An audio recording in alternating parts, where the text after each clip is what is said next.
Hey everyone, this is Mike Dunn, and you are listening to Rethinking EDU. Thank you so much for joining us this fine day, evening, whenever you decide to listen to this podcast. Might be the morning. We really appreciate you being here. Got an amazing guest on with us this evening who we'll introduce in a quick second. But I want to check in with my co-hosts, Matt, Julie, Janine. How are things? Matt, what's going on with you, man? Well, honestly, we're in the midst of this situation right now, so my soul's just kind of heavy. So it's hard to ignore that fact that's going on. Just dealing with the systemic, racism and those sorts of things, and trying to narrate through that. Just sort of heavy right now.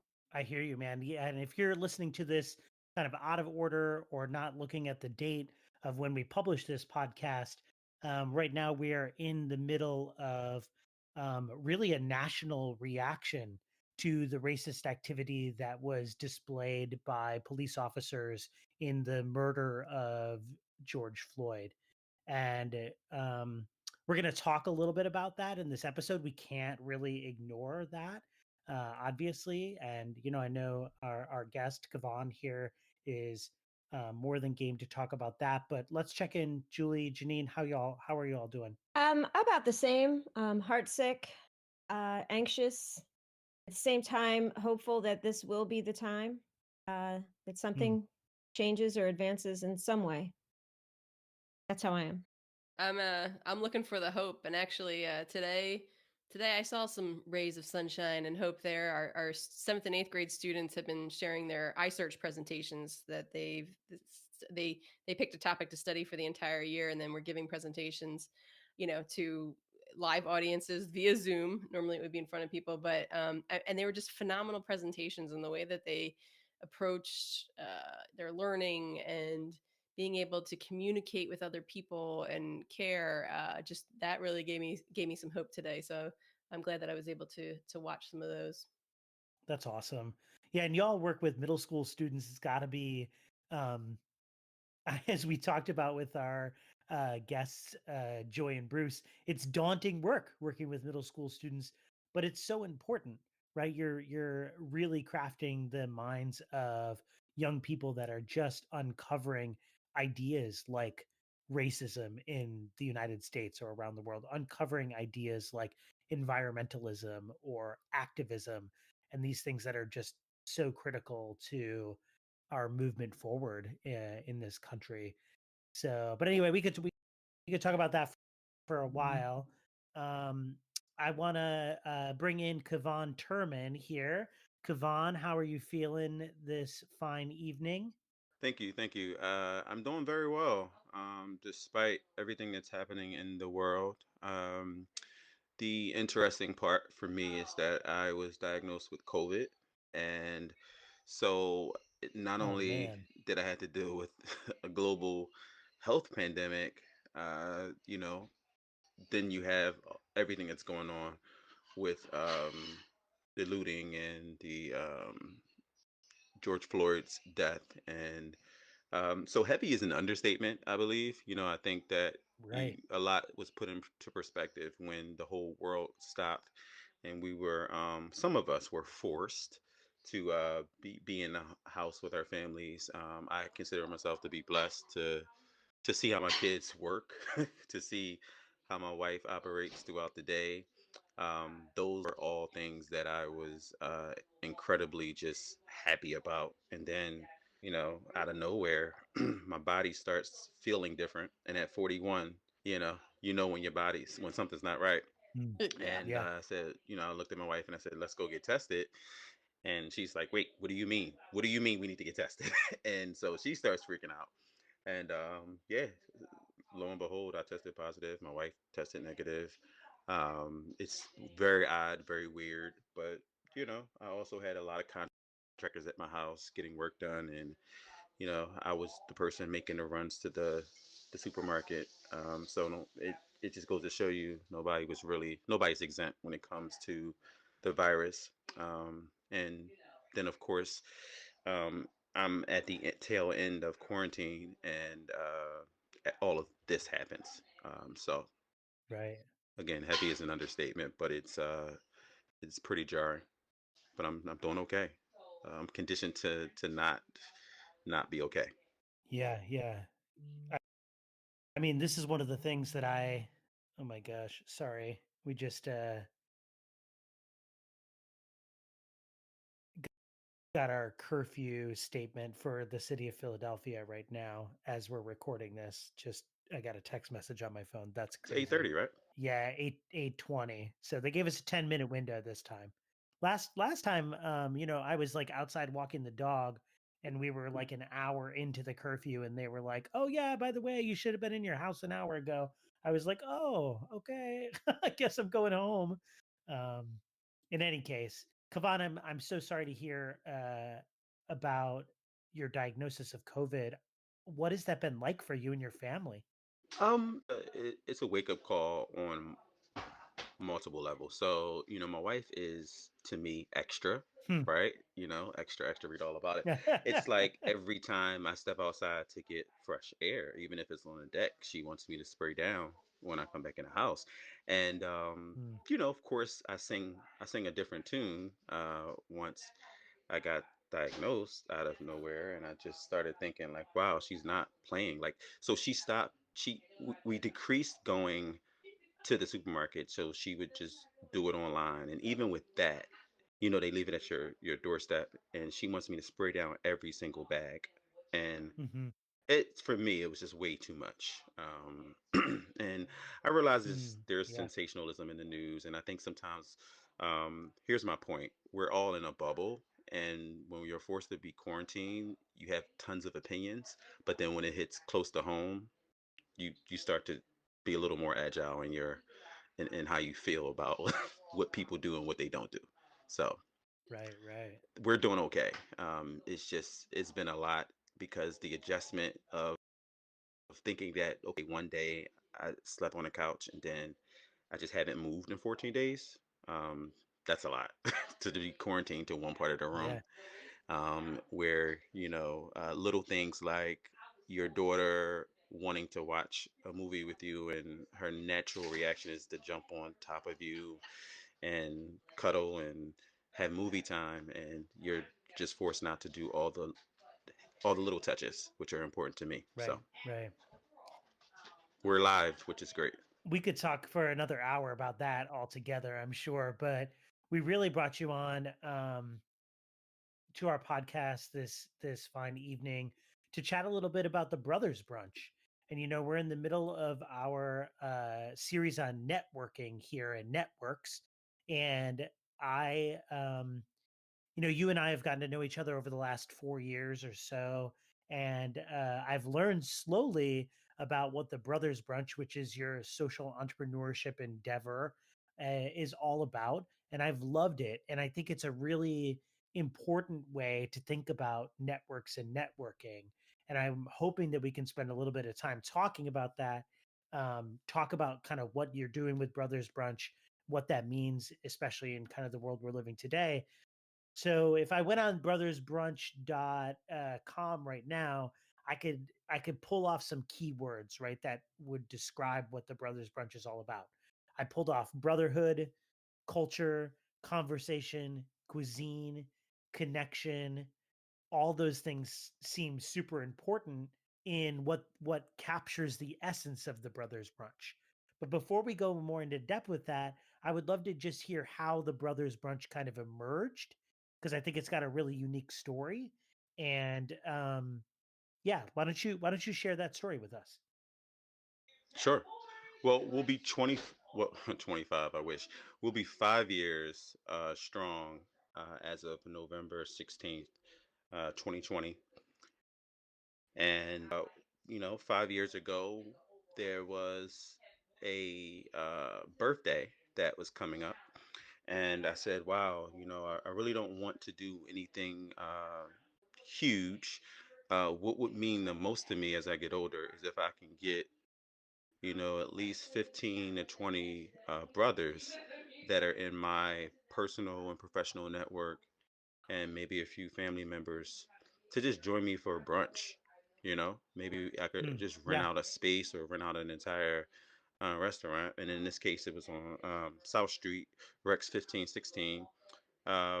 Really nice location, and I said, I'll take a stab at it. I know a lot of people are busy, but the goal was, wow, I have a friend who works with Def Jam. He's like pretty high up, and I have a friend that he does legal for Temple, and I have a friend that has his own janitor company, and a friend that owns his own moving company. And I just looked around and I was like, wow, but none of these friends really know each other. Like, it would be so dope if I can get all of these guys together just to kind of celebrate life, man, and really Yeah.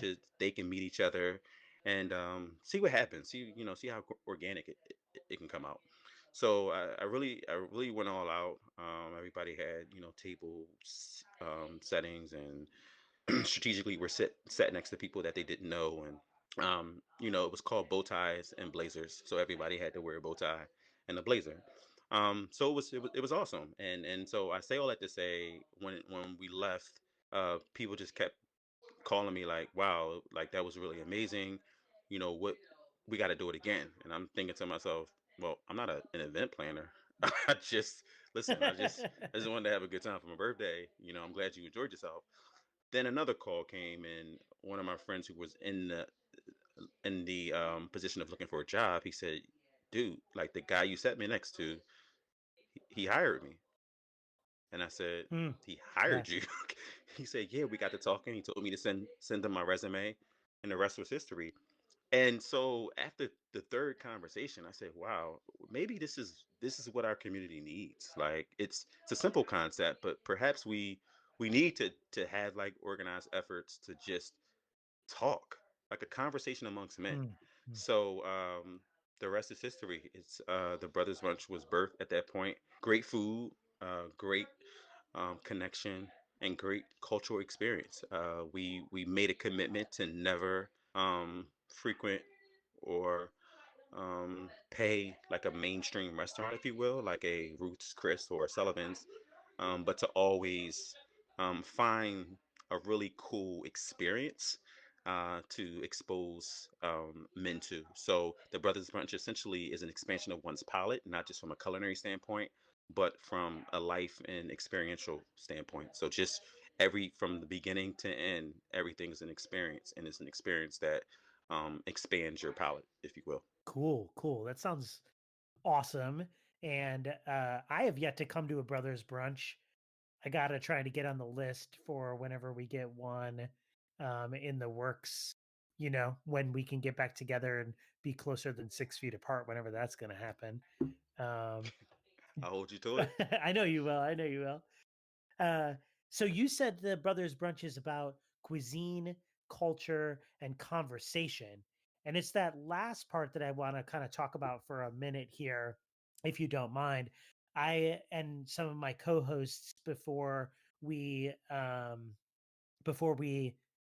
came onto this conversation this evening, we watched the most recent YouTube session that you hosted called Deep Breaths. It's a conversation between you and a few of your friends in which you guys really dug into what's happening in the world right now.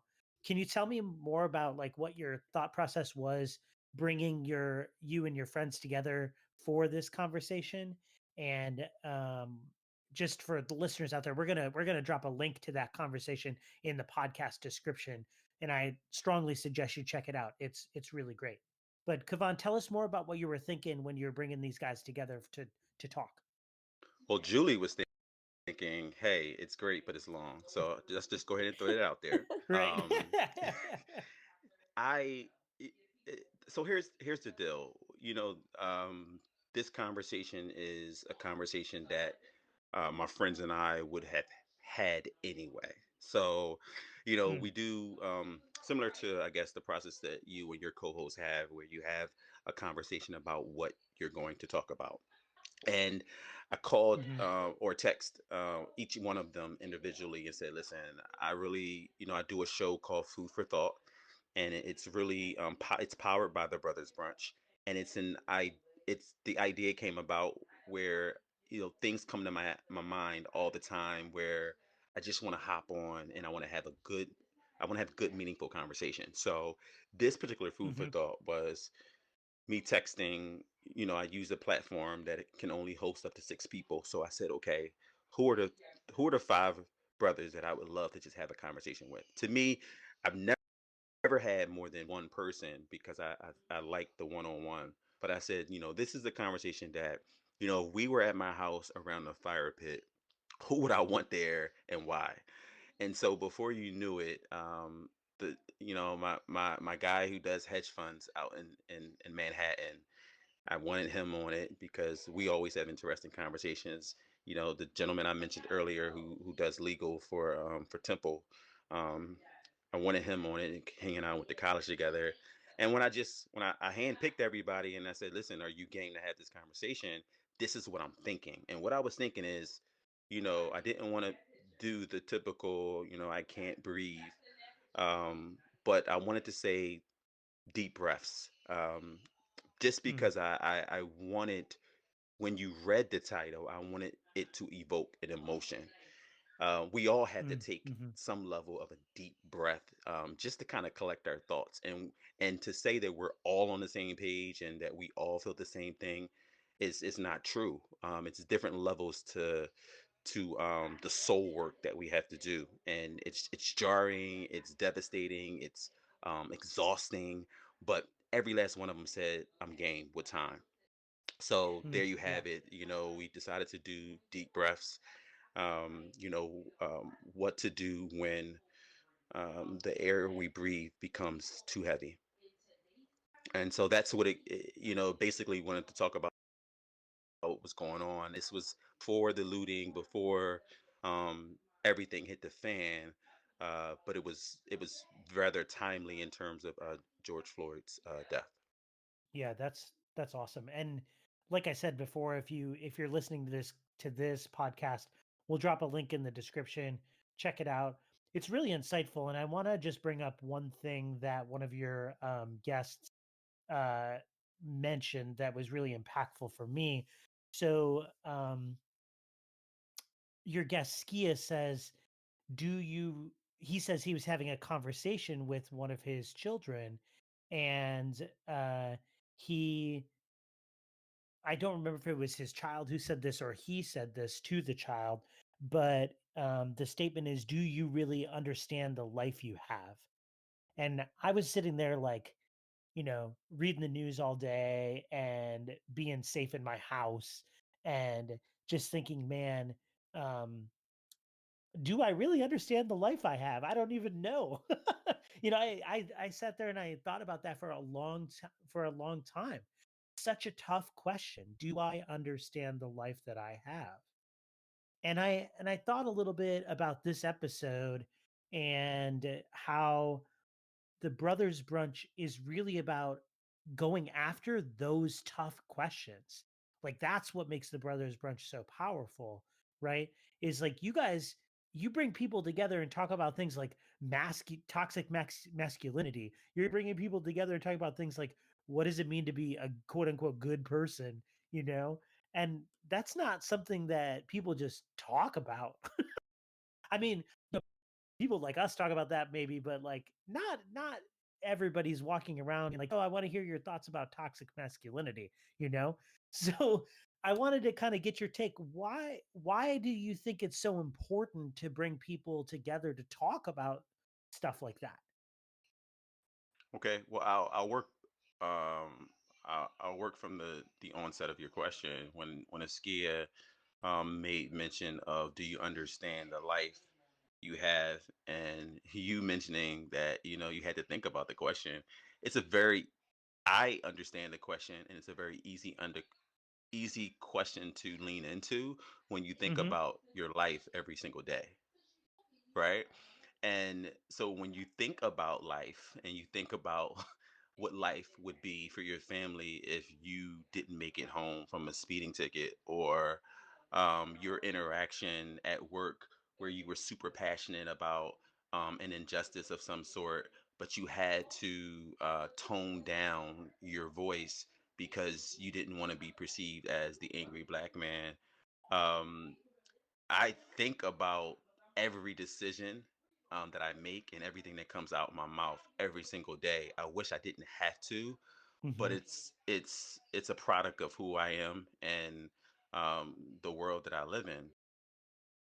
So, sure, it's that question and questions like it, these topics around masculinity are very important, and we're not really interested in watering them down. I think when you look at life, particularly for people of color, men of color, um, oftentimes these aren't conversations that we can have, or there's no space created, courageous space that is, where we can just unapologetically say, well, this is how I feel about it.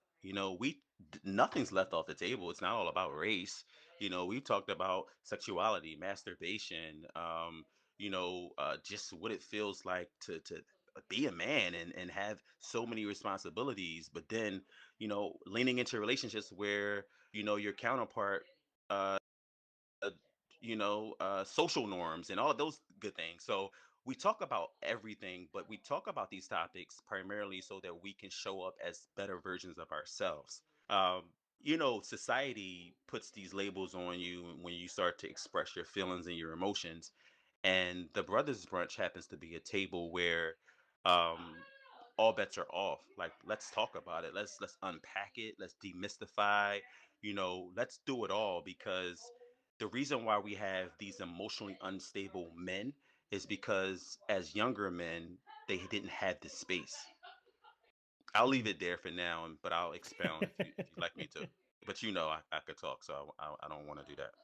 Yeah, I just want to add a little bit to that before Matt gets on to the next question. Is that I think that from a network perspective, that's what makes the Brothers Bunch such a powerful experience. Is that it's not afraid to shy away from topics that are challenging and confront some of our, some of the areas that we don't give a lot of language to or give a lot of time to in our regular everyday life.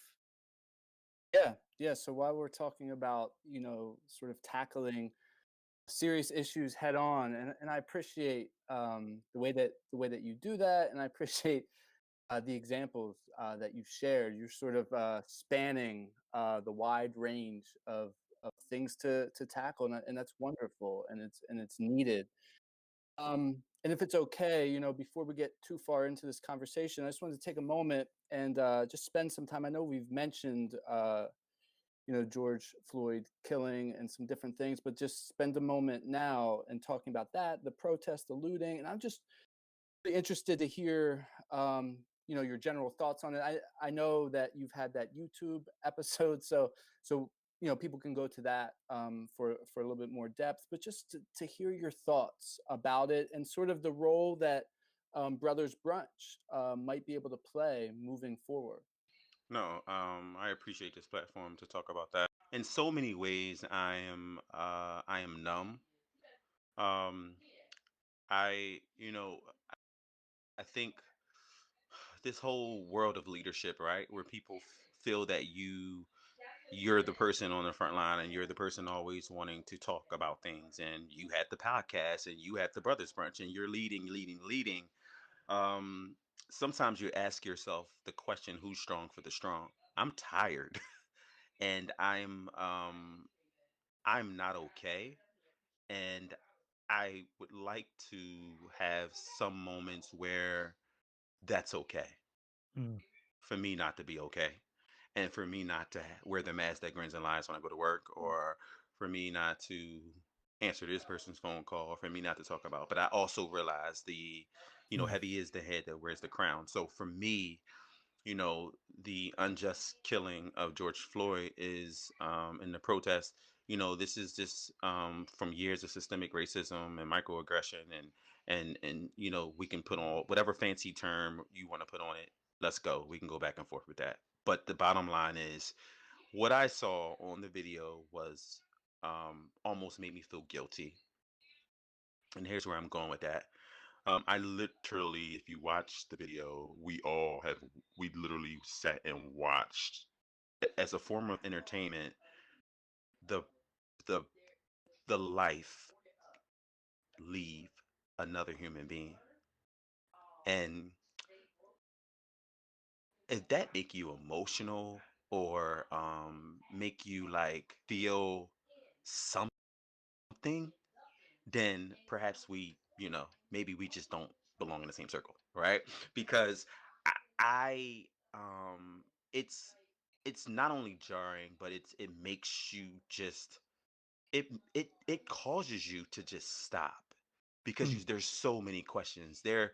When you look at the people that have come before us and how they they died on the front line because they didn't want to watch. We've been watching people die for so many years, and because of our lives and all that comes with it and our privilege, we watch and then we riot. So it's for me, it's the young lady who taped it, she was very emotional when she went back to the scene. And I'm not sure if I would have been able to return the next day because sure, your video went viral. But I was behind the camera, and at some point I would have been the one you would have been talking about, like he's the worst cameraman ever. Like he's all over the place. The video is distorted. He can't control himself because I'm just not sure how we were capturing such it's a tragedy. And we all felt that moment where he said his final "I can't breathe," and it was jarring. We just stopped and everyone was like, Right, wait, right. he really can't breathe. And so now we have everything that's going on with the looting and the destruction. And so you have, I mean, because none of this is new, we've been there, done that. But now we're looking at coming out of a pandemic, and where the world is getting ready to supposedly opening up literally like now, and there's nothing to open.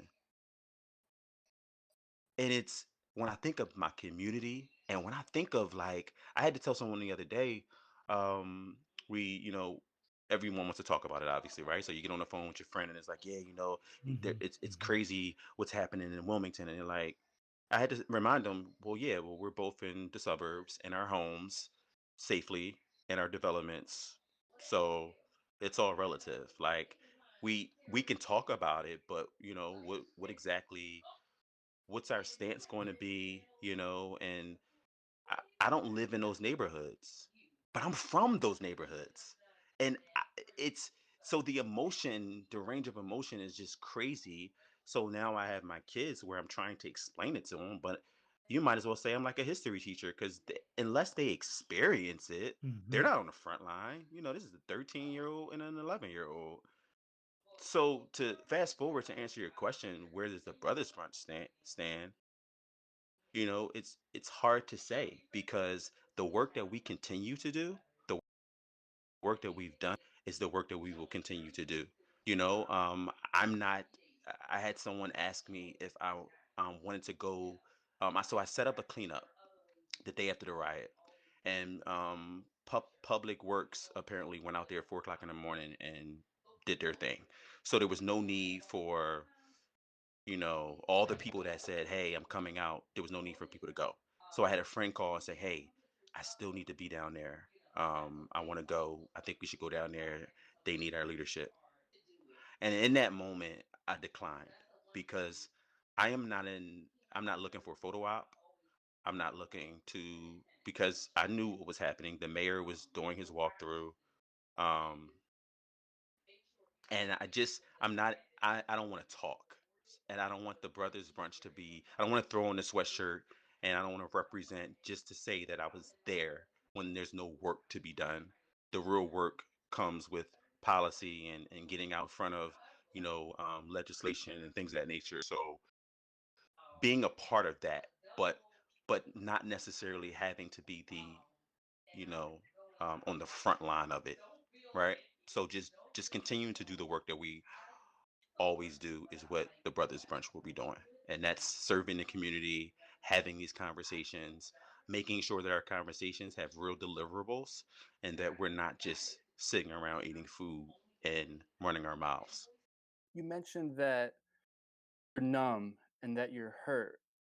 What does that look like to lead, the Brothers Brunch and dealing with this issue in a numb and sort of hurt way? Like, what would that look like? Because many times people, like you said, put on the mask and they're doing this and they're doing that and they're showing something that they're not feeling. And I'm just curious, like, what does that look like for you? So for me, it's about utilizing the platform so what's interesting about what you some of you watched on our YouTube channel is that, believe it or not, it's therapy for me. I tend to bring topics to the table that I need freedom and deliverance from, or I need answers. And so what it looks like is it's vulnerable, it's honest, it's timely, it's unapologetic.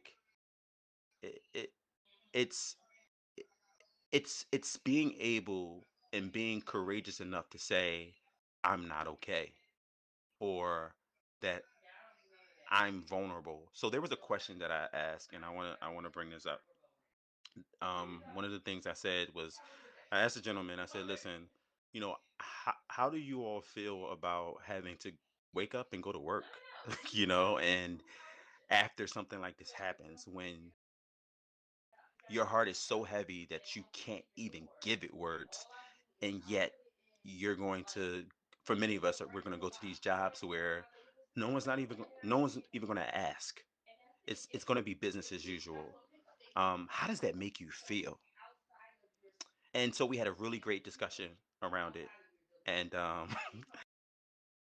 I wouldn't be surprised if the powers that be at my job tuned into our show. I'm very transparent, so it really wouldn't matter if they did or they didn't. But within, Mike, you already know.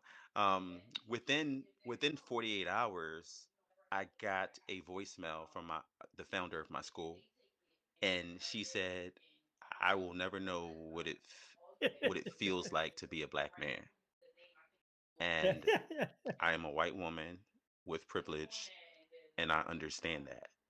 And I'm just calling to see if you're okay." Now, let me tell you something. Let me tell you something. Let me tell you something, okay? That is that is the first step. Because for me, I only asked the question because inadvertently I was Dang, feeling the man. angst. Dang, man. Now I can't go on to my platform and say, "Well, I promise you, I'm not going to get a phone call from the people at my job," right? Regardless of how I felt in that moment, my question was so that I can get the answers from the others. And so when you ask about, what does that look like for the Brothers Brunch? Oftentimes it's a very creative and artistic way of just letting multiple voices be heard, so that you, even society, realize that we're not all cut from the same cloth. Black people, black men, we don't all feel the same way. Because one gentleman said, dude, I go to work. Actually, it was my guy Mike, who works for Temple, and work is work. I do exactly what my job is, and I come home and I deal with my life. That is he's been that way since college.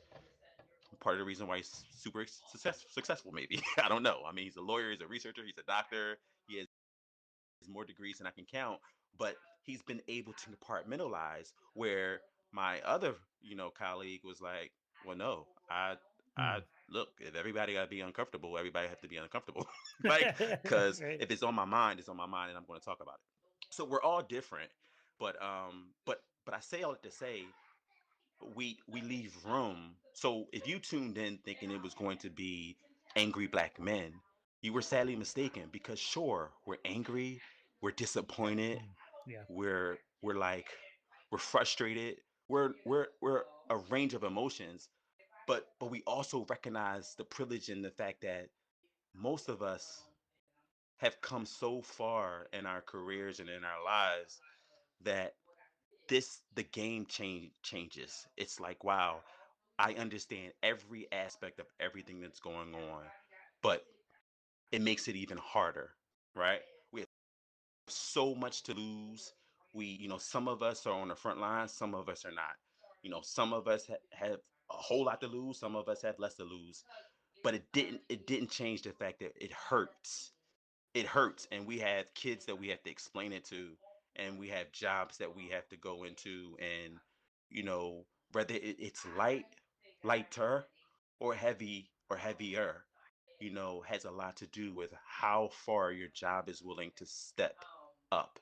And so to get a phone call from the founder to say, I just want to make sure that you're okay because we care about you, meant more than the world to me. Does it change the world? It does not, right?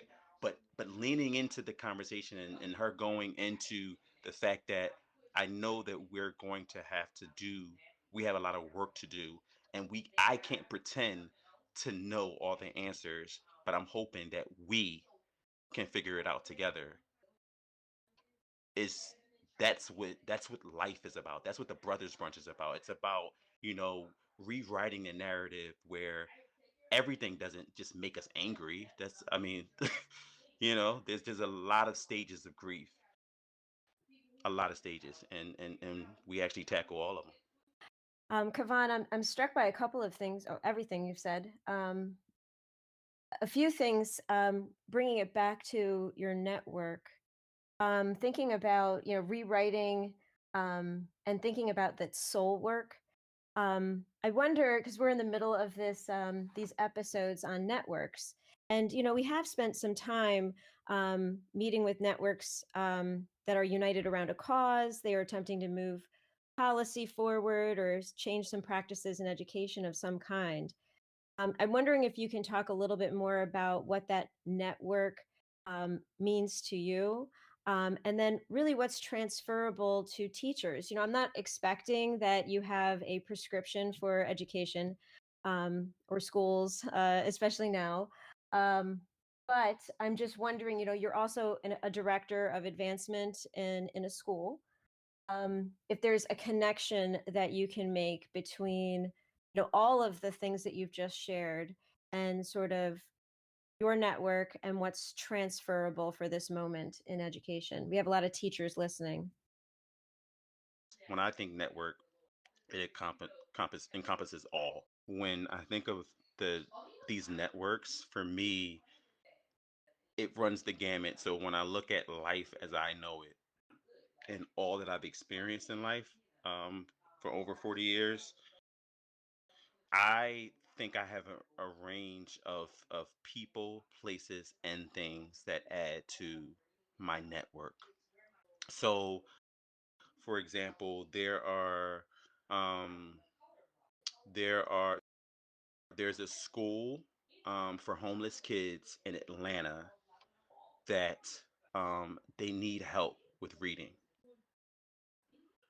Most people, I'd be the last person to get that text, because if you're not familiar with the range of areas where I've touched, then other than me have heart to do something like that, I wouldn't be the first person you reach out to. But the first person someone reached out to was the founder of my school, and I was the second person that the founder reached out to because they know my affinity. What people don't know is I have a master's in the science of reading. I have an English education degree where secondary education is what my focus was. That's what I got my degree in, English education. So at the end of the day, my passion, my love for reading, my love for literacy in general, kids from underserved populations, the whole nine. So basically, when I talk about networks, I think that all in all, they're everyone that we work with or talk to has multiple layers to who they are, right? And if you don't get to know them or ask them about them who they are personally and what they love to do and what they went to school for, you'd never know how valuable one person can be, but in terms of the network. So that's what I think of when I think of network. And the Brothers Brunch unpacks all of that, right? So you might be a janitor, but you might have three other forms of connections that you have that are valuable to the next person. And so when I think of networks, I just think that it's so much bigger than just saying, hey, this is my network of colleagues that I go to college with, right? There's so many levels to it. Yeah, I sort of jokingly said before we started recording this episode in our pre-conversation about what we are going to talk about.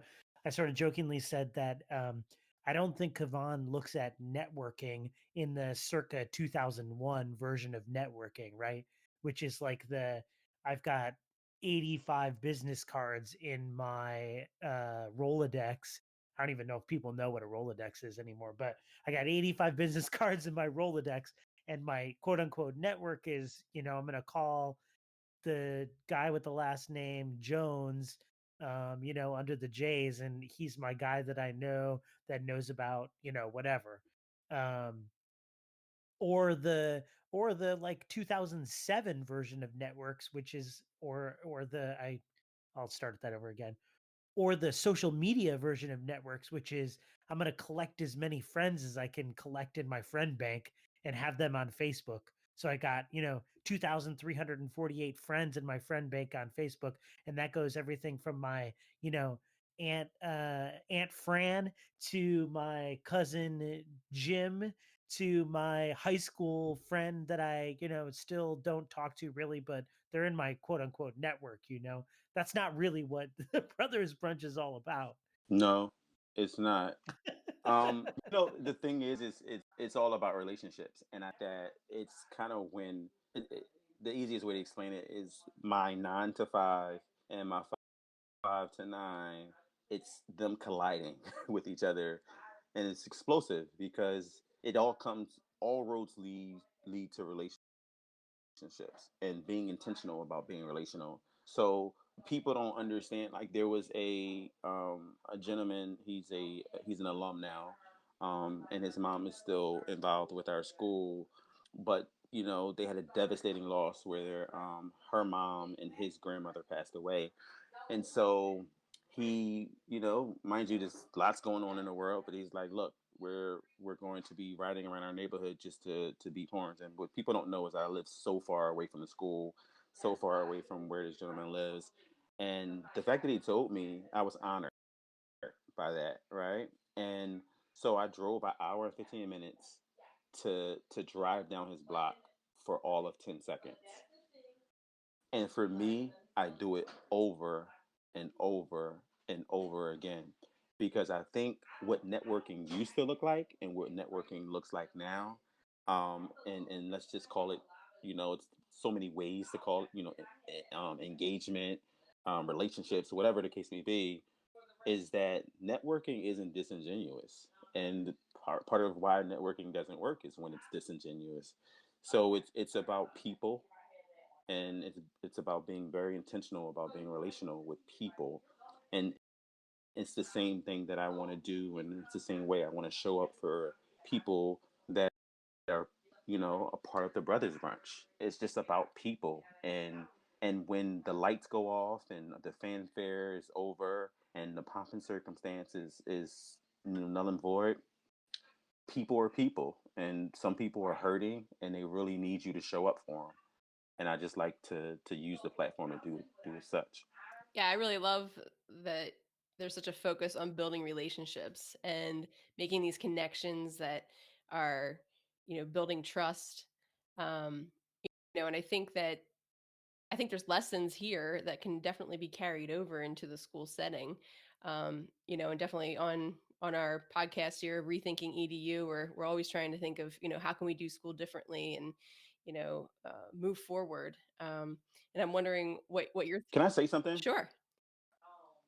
Yeah, I'm glad you mentioned that because that was a really smooth way of saying I didn't fully answer the question. That was awesome. No, it's good. So no, I love it. I love it. I love it. I love it. So here's the thing: the Brothers Brunch is involved in school with schools. So I've worked with middle schools. I've worked with community centers. I've worked with high schools because this concept of cuisine, culture, and connection, and really just doing things differently is very important. But I think the more important part is that one of the things that it's pretty lucrative as well is there's a part of the Brothers Brunch that has a collegiate portion where we go into colleges and universities and we literally have the same brunch that we would have with our male cohorts, the grown men, is um, the same brunch that we would have at the school. And they actually pay our organization to come in, create a panel discussion, talk about provocative issues that plague our communities.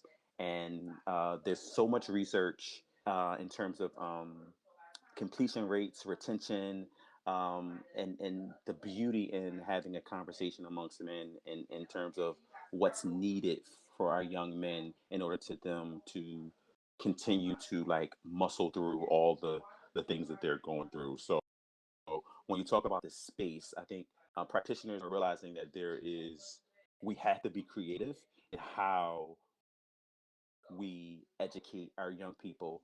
I think we're all familiar with the hidden curriculum and what that means. Um, and that most of our young people are learning, and this is the educator in me. This is me, always loving to teach differently, learn differently, and uh,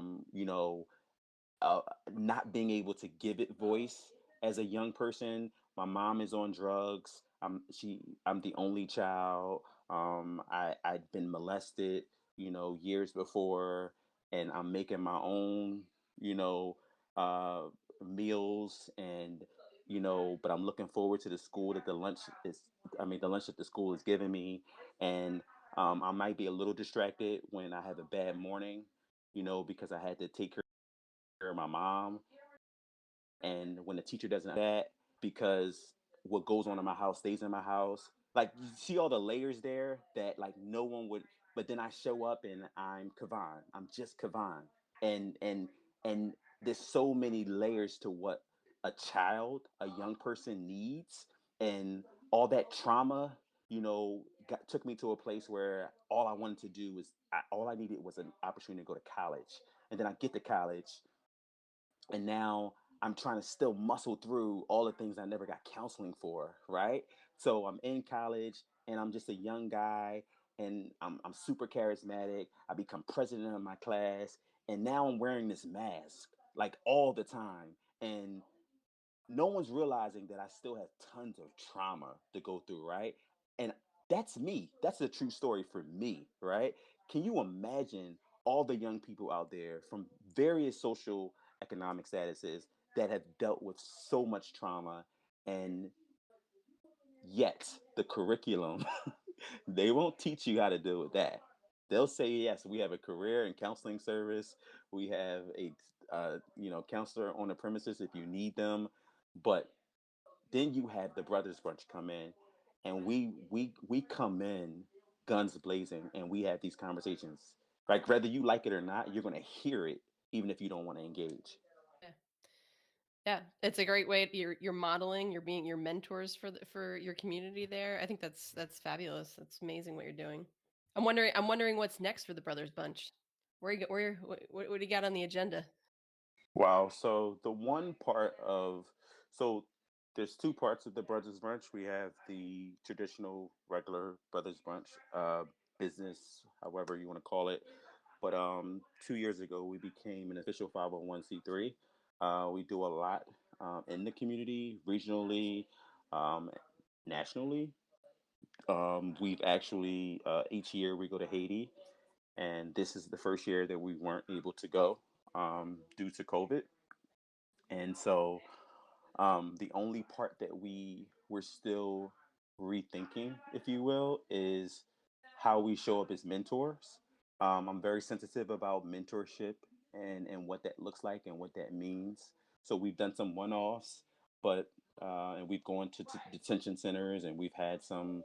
We spent our Father's Day at jails where young men don't have the same access. So we do that work constantly, but to have a full blown mentorship program is something that's always been my heart's desire. But I'm very cognizant of the fact that if I'm not ready and the organization's not ready, we won't do it. because consistency or the lack thereof is huge in our communities, where people or organizations have these big ideas of having mentors, but they're not, but the programs aren't sustainable. And I think that we would end up doing more damage than good. So, that's one thing. When you ask what's next, I'll say that that's absolutely next, but in due time and at the right time. We also are in the process. There's been a fatherhood initiative grant through the government that, fingers crossed, could be a real game changer for the work that we do, particularly with regards to recidivism and reducing recidivism for those offenders who come out of jail with little to no resources, but then are expected to stay out of jail. So, yeah, we have a lot of work to do, and I think that we have enough issues in our community that will be busy for years to come. Sounds awesome, Kavan. And I love all of the work that the Brothers Brunch does. So you know where you can find me if you ever want my hat in any of those rings. But I wanna kind of bring it on to the next segment of the episode here, where we like to kind of break down this conversation amongst us co-hosts, and of course we ask for thoughts from our guests about what this conversation is really making us rethink about education. And it could be this conversation, could be the Brothers Brunch in general. Um, but what are you thinking, co-hosts? What is this conversation making you rethink? I've got a couple things in my mind right now, actually. Thinking about just the idea of conversing, right? And I think even allowing students to, come to a table, sit down and have discourse, right? Um, we should be doing that more in schools, for sure. And then I'm starting to think about, too, this idea of being culturally responsive. And, who do you surround yourself with? I do think, like, yeah, I grew up in a white suburban area. Who are my friends? Who are the people that I'm getting together with? And, can I bring them together? I mean, I have friends that are of different ethnicities, and but do I bring them together? How cool would it be to have a brunch with all of them instead of just as individuals? I think that would be kind of cool too. I don't know. So I have a lot of things floating around in here, but I do like the idea of, bringing students together and having these kind of conversations, just like you've been leading there, Kavan. So thanks for that. I think for me, I always think about the Brothers Brunch as a model for how to talk about really challenging topics. We talk about courageous conversations a lot in in our faculty meetings at schools. Maybe we talk about having courageous conversations with students of color around maybe their identities, with LGBTQIA students with their identity formations and what that's like, right? But I want to have courageous conversations on a regular basis. I want to make them less courageous and more normal.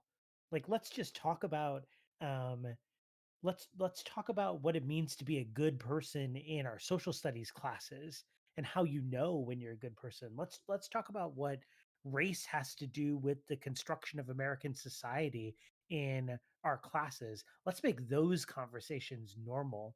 Let's talk about what it means to be a quote unquote normal human being.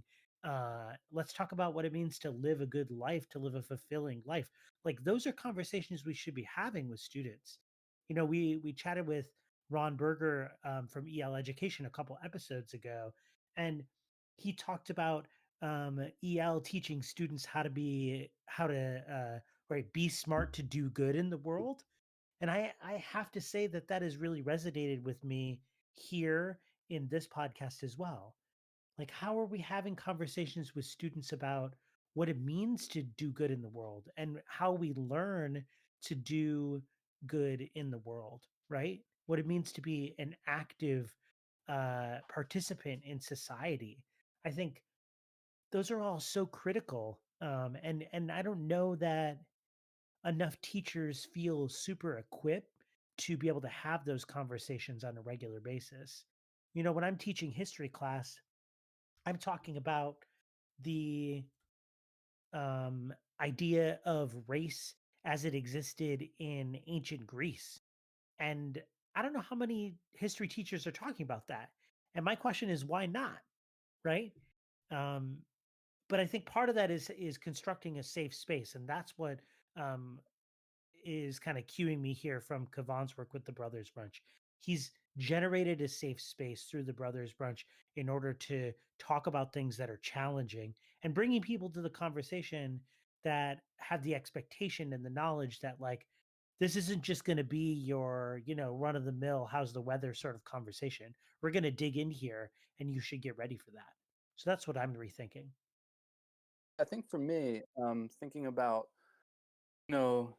importance of vulnerable and difficult conversations. So I have that on sort of, one side of my mind, but then I have the other side thinking about the importance of the facilitator and the purpose there. Because if you just throw a bunch of people, grown-ups or students, depending the age, together, having these vulnerable and difficult conversations, it may not turn out too well. But so there's that other part, that thoughtful facilitation.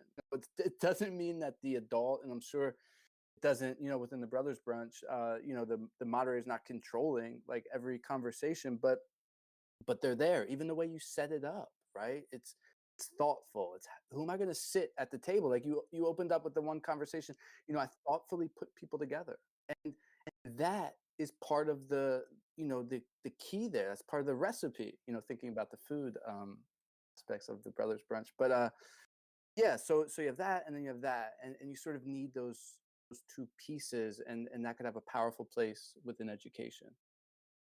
I think for me, I'm directing all of this inward, what Kevan has brought to light here, but also just the events of our times here. I'm doing some reflecting on what I can do from my corner of the world. I know there has to be a focus in education on helping students discover their purpose by knowing who they are, what gifts they bring to this world, and then honoring each other's viewpoints. As a history teacher myself, Mike, rejecting this idea as Black History as a month, I get exasperated when I get exasperated with other people's history teachers, I guess, when I hear that people are surprised at the anger. And it's not just this poor man who was murdered in front of our very eyes, right? I wish that history teachers, all teachers, regardless of subject, but would slow down and really tell the stories, and those stories, the ones that people can take with them. So tell the story of Lincoln moving from a Unionist to an abolitionist.